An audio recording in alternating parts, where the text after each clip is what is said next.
guys! Welcome to my diary vlog! For today's video guys, samahan niyo lang kami punta sa Bukid Amara para mag-picture, mag-relax, and maggala. So kasama ko lang dyan guys yung mga dati kong classmate which is si Seve at si Mea. Madami sa mga kaibigan ko na nagsasabi guys na pagka nagpa-vlog daw ako is itry ko daw mag-voice over. Which is ginagawa ko naman siya dati kaso ngayon guys nahihiya lang mag-voice over kasi na syempre dami ko nakasawa. Ilang minuto lang guys is nakarating na kami dito sa Bukid Amara and located siya dito sa Barangay Malupak, Lucban, Quezon.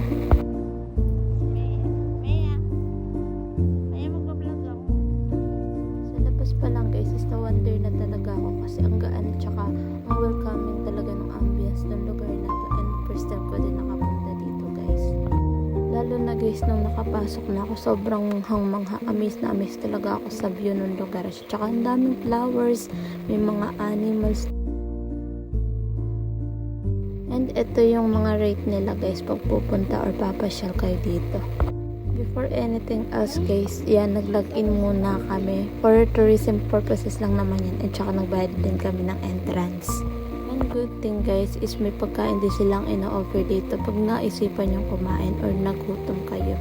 And yan guys, kinuha nila yung gamit ko nung mga kasama ko kasi pinipilit nga nila mag-vlog and maglakad daw ako dyan sa para daw makita yung view. Nga ba yan? Yung mga viral? Grabe. Iba ako. Sa video. Pag visit kayo dito guys is kasama na sa entrance nyo yung full access dito sa Kubo at saka sa Balsa. And may ibibigay din sa inyong pagkain ng isda guys pagka gusto nyo mag fish feeding. May harap. Din tayo? Yan guys, sobrang relaxing, ang tahimik ng lugar, ang fresh ng hangin talaga, and talagang feeling ko pagka pumasyal kayo dito is marirelax talaga kayo.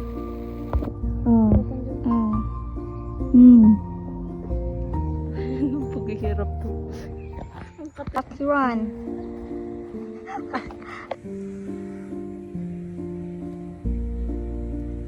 Baka makita ng mga followers ng aking kagandahan. Ay, kasama kayo, hindi kakat. And fast forward guys, pupunta naman kami doon banda sa may fish pond kasi nandun yung mga isda, malamang. At saka may mga gansa din doon. And naisipan din namin mag fish feeding. So sad lang guys kasi hindi kita ngayon yung bundok Banao kasi nga maulan ngayon dito sa Lucban and natatakpan siya ng mga ulap. And kung sa mag-aas guys kung pwedeng manghuli dito ng isda is pwede naman siya kaso lang yata parang may bayad yung isda and 250 yata ang kilo. And gustong magbalsa ni Sebe guys kasi ang problema pare-paras ka man di marurunong maglangoy. And after guys, balik na ulit kami sa garden and tutuloy na namin yung pag-shoot ng picture.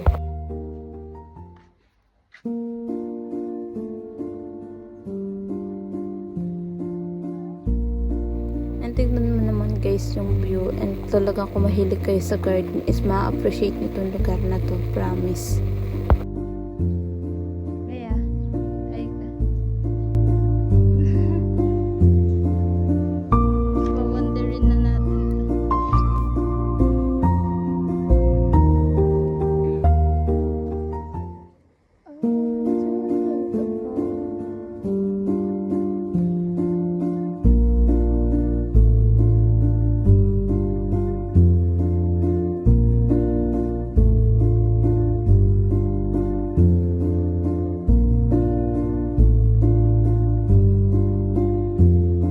Tapos na kami guys mag-shoot dyan and pauwi na kami. And tingnan mo naman mga kasama ko, aurang-aura pa yan.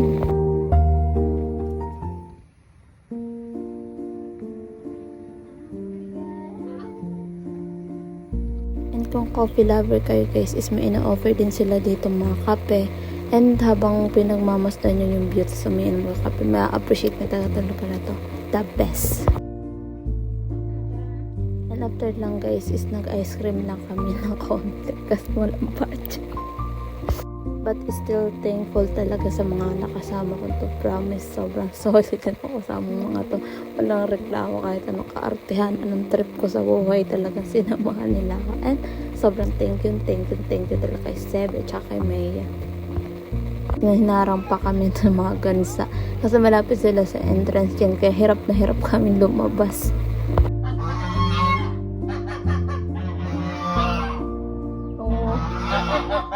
Hi.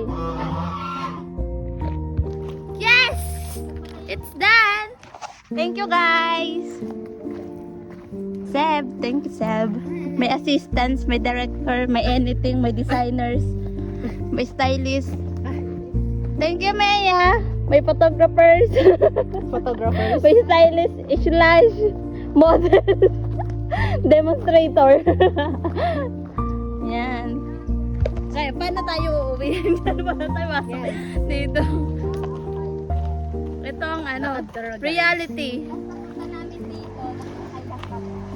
That's all for today's guys. Thank you for watching. Bye-bye!